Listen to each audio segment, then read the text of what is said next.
Asia কাপে super 4-এর প্রথম ম্যাচে কাল বাংলাদেশ শ্রীলঙ্কা লড়াই, শিরোপা দৌড়ে এগিয়ে যেতে দু দলই জয়ের জন্য মরিয়া।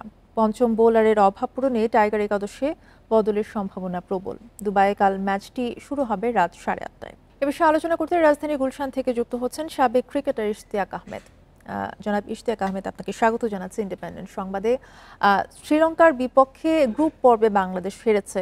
সুপার 4-এর লড়াই লিটনরা কি কিছুটা পিছিয়ে থাকবে লঙ্কানদের বিপক্ষে? ধন্যবাদ। না, পিছিয়ে থাকার আমি বেসিক্যালি কোনো কারণ দেখছি না, কারণ বাংলাদেশ কিন্তু শ্রীলঙ্কার বিরুদ্ধেও আহ, হেরেছে, ঠিক আছে। তারা কিন্তু ফাইট করেছে একটা পর্যায় পর্যন্ত, যে তারা স্কোর টেনে নিয়ে গেছে 140-এর ঊর্ধ্বে, এবং একটা ফাইটিং স্কোর ছিল। এবং যদি আমরা তুলনা করি তিন টিমের মধ্যে, অবশ্যই শ্রীলঙ্কা সবচেয়ে ভালো খেলেছে। তারা তিনটেই জিতেছে, আনবিটেন সাইড ছিল। বাট যদি আমরা রিসেন্ট সময় যদি দেখি, বাংলাদেশকে কিন্তু শ্রীলঙ্কাকে হারিয়েছে। আমরা সেদিক দিয়ে একটা কনফিডেন্স থাকবে। বাংলাদেশকে যেটা করতে হবে, বাংলাদেশ যতটুকু তাদের সামর্থ্য, আমার মনে হয় বেস্ট তারা এখন পর্যন্ত দিতে পারেনি। বেস্ট তারা যদি দিতে পারে, আমি মনে করি শ্রীলঙ্কা কেন, অনেক দলকেই একটা হুমকি স্বরূপ হবে বাংলাদেশ।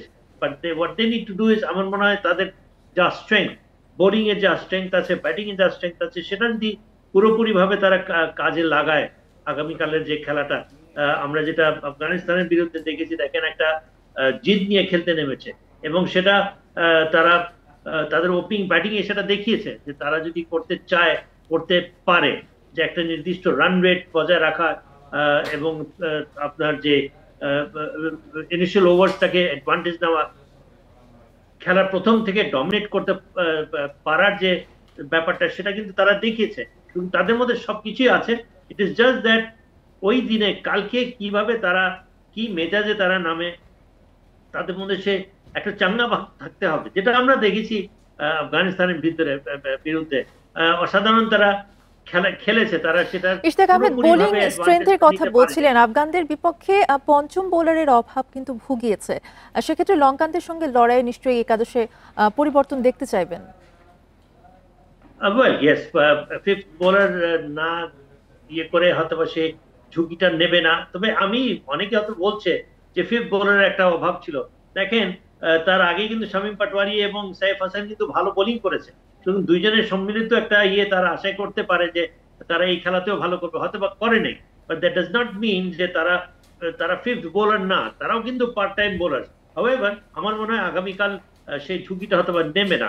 বাট ডিপেন্ড করবে উইকেটের উপরে। যদি সেই উইকেটটা যদি একটু স্লো পেস্ট হয়, কিংবা ওই দিন যে যে ধরনের উইকেটটা ছিল, সেই ধরনের, এটা ডিপেন্ড করবে, আসলে ডিপেন্ড করবে উইকেটের উপরে।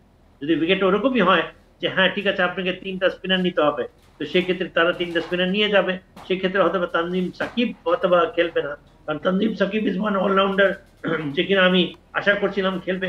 But I think it would be also interesting to see যে সাইফ হাসান আদৌ কালকে তাকে খেলাবে কিনা। কারণ আমি মনে করি যে শ্রীলঙ্কার এগেনস্টে you have to be very aggressive from the very beginning.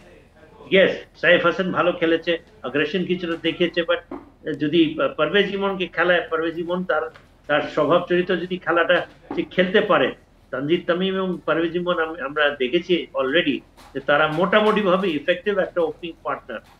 আমার I would be keen to see Parvez Emon যেন কালকে খেলে, ইভেন দো পারভেজ সাইফ ইমনের হাসান কথা ভালো বলছিলেন। খেলেছে। পারভেজ ইমন উইনিং ওপেনিং এ কম্বিনেশনে কিন্তু ভাঙতে চাইবে বিধ্বংসী না। শুরু এনে দেন। তাকে ফেরানোর প্রয়োজনীয়তা দেখেন কিনা? কার কথা বলছি, পারভেজ ইমনের? জি জি জি, পারভেজ ইমন। হ্যাঁ, আমি সেটাই বলছি যে পারভেজ ইমনকে আমি অন্তত দেখতে চাইবো কালকের খেলাটাতে, because we want aggression from the very beginning, batting হোক বোলিং হোক। সাইফ হাসান ভালো খেলেছে, এবং winning combination, as I said earlier, winning combination তারা ভাঙতে চাইবে না। এই জন্য সাইফ হাসানের সেই একটা অ্যাডভান্টেজ থাকবে যে সে he was part of the winning side, সেজন্য তাকে হয়তো বসাবে না। বাট যদি আপনি কালকের খেলাটা যদি অ্যাগ্রেসিভলি খেলতে চান, জিততে চান, আমি তো মনে করি যে পারভেজ ইমন এবং তানজিদ তামিমের যে ওপেনিং বিধ্বংসী, আপনি যে কথাটা বলেছেন এক্স্যাক্টলি তাই, বিধ্বংসী একটা batsman.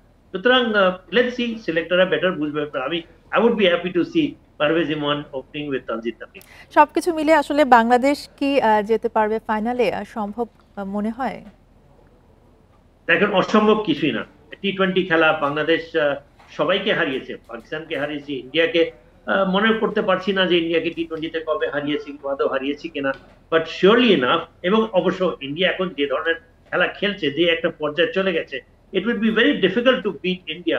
But Bangladesh is one side যারা আমি মনে করি অন দ্যাট ডে তারা এবং ভুলে গেলে চলবে না, বাংলাদেশকে কিন্তু যথেষ্ট সমীহ করে ইন্ডিয়া।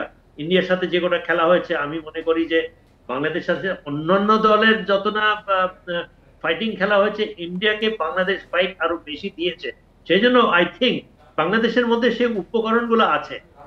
ইট অল ডিপেন্ডস, দেখেন, ইট অল ডিপেন্ডস ওই দিন তারা কিরকম খেলে, বিকজ তাদের মধ্যে এখন আমি বিশেষ করে বলছি বর্তমানের যে সাইডটা, it is a very exciting side, lot of potentials. এবং আপসেট বলবো না, তারা কাউকে হারালে আমি বলবো না এটা আপসেট হয়েছে।